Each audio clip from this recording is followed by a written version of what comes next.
TC Timnas Indonesia berjalan lancar. Sintayong ungkap fakta menarik. Seperti diketahui, sudah lebih sepekan Timnas Indonesia menjalani TC di Antalya, Turki. Meski sempat dihebohkan dengan ulah beberapa pemain yang melakukan tindakan indisipliner, kini TC Timnas Indonesia kembali berjalan lancar. Fakta menarik diungkap pelatih Timnas Indonesia Sintayong terkait lawan-lawan yang akan dihadapi di Piala Asia kali ini. Selain menggembleng masalah fisik, Sintayong membocorkan 3 hal yang menjadi perhatiannya terkait strategi permainan. Pertama, mengantisipasi serangan lawan dengan permainan bola-bola pendek. Kedua, Sintayong juga melatih pemain dengan permainan ruangan kecil. Hal itu dilakukan guna melatih naluri dan agresivitas pemain saat menekan maupun ditekan lawan. Terakhir, pelatih berusia 53 tahun tersebut meminta para pemain skuad Garuda untuk bisa mengecoh lawan dengan gesit. Sintayong menegaskan para pemain harus bisa bergerak cepat dengan memanfaatkan umpan-umpan di antara penjagaan pemain. Saat ini, selain menguatkan kelebihan pemain Timnas Indonesia, Sintayong juga sudah mulai menanamkan filosofi permainan antitesis permainan lawan, terutamanya Irak dan Jepang, yang akan menjadi lawan terkuat Timnas Indonesia.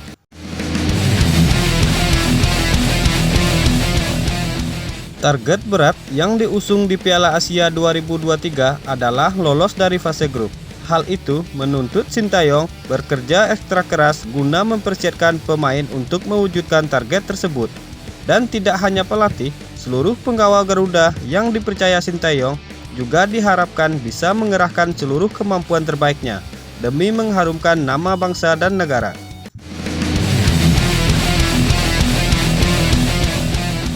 Berikutnya, proses naturalisasi Zayid Zez berjalan mulus. Tom Haye segera menyusul.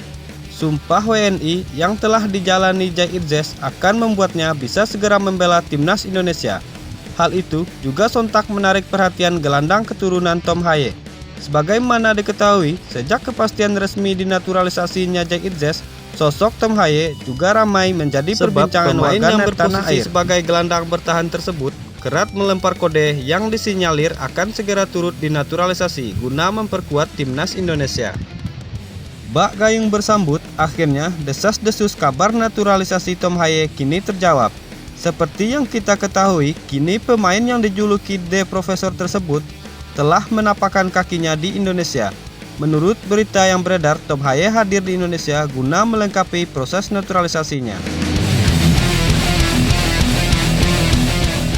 Hebatnya, hal ini sontak membuat media Vietnam semakin heboh.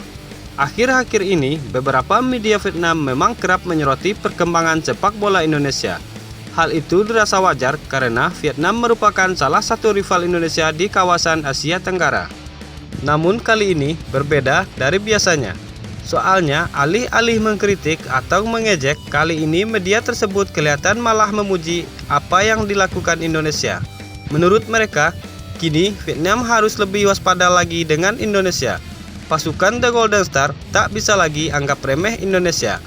Mereka mengatakan Timnas Indonesia saat ini lebih kelihatan elit, dan ini merupakan ancaman bagi Philip Trosser dan anak asuhnya di masa depan.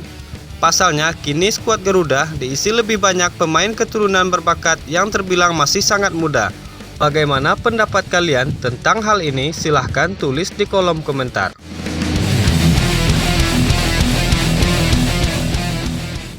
Berikutnya, ada kabar dari pelatih Cafe Mechelen yang berharap Indonesia gugur di fase grup Piala Asia 2023 kali ini. Kabar tak biasa ini datang dari pelatih yang menukangi Sandy Walsh di klubnya Cafe Mechelen. Seperti diketahui, klub yang dibela Sandy ini memang tengah berjuang untuk menjauh dari zona degradasi Liga Pro Belgia. Seakan tak mau ditinggal lama-lama oleh anak asuhnya, Besnik Hasi berharap Timnas Indonesia tak bisa berbicara banyak di Piala Asia kali ini. Hal itu diungkapkan sebab Sandy Walsh merupakan salah satu pemain andalan di klubnya Cafe Mechelen. Untuk saat ini, klub yang dibela Sandy Walsh memang tengah terpuruk dan tercecer di peringkat ke-10 dengan baru memperoleh 22 poin. Hal ini pun membuat pelatih Cafe Michelin mengaku merasa tak senang dengan pemanggilan Sandy Walsh ke timnas Indonesia di Piala Asia 2023. Besnekasi berharap Sandy Walsh dan timnas Indonesia gagal total di Piala Asia 2023.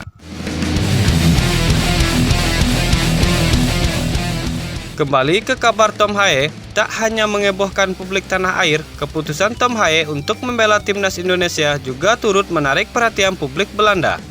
Terbaru, kritikan pedas datang dari pelatih Belanda. Seakan tak terima dengan keputusan Tom Haye, pelatih Belanda ini mempertanyakan untuk apa Tom Haye pilih Indonesia. Padahal Tom Haye bisa sukses besar kalau tetap di Belanda. Pelatih tersebut berkata, dia besar dan berkembang di Belanda, belajar sepak bola di Belanda. Dia bisa menjadi bagian penting di timnas Belanda suatu saat nanti. Namun, hal itu tak membuat urung niat sang pemain. Bahkan, tak terlihat raut penyesalan di wajah Tom Haye setelah memutuskan pilihannya. Seakan dirinya jauh lebih bangga mengharumkan nama sang kakek di Indonesia. Tak main-main, jika nanti proses naturalisasi Tom Haye sudah rampung, Tom Haye akan menjadi salah satu pemain yang mempunyai market value tertinggi di skuad Garuda bahkan Asia Tenggara. Diketahui saat ini harga pasar Tom Haye berkisar di angka 52 miliar rupiah. Dan hal menarik lainnya, dengan kehadiran Tom Haye, persaingan di lini tengah timnas Indonesia akan jauh lebih kompetitif. Tak hanya itu, kehadiran sang pemain juga akan turut mempermudah kerja sang pelatih, karena memiliki opsi pilihan pemain yang lebih banyak. Nah, dengan kedalaman skuad yang semakin kuat ini, kita berharap timnas Indonesia tak lagi hanya bisa berbicara banyak di kawasan Asia Tenggara, tapi juga di level yang lebih tinggi, yaitu Asia dan dunia. Semoga semua harapan pencinta sepak bola tanah air bisa segera terwujud. Berjayalah Garuda, bravo sepak bola Indonesia.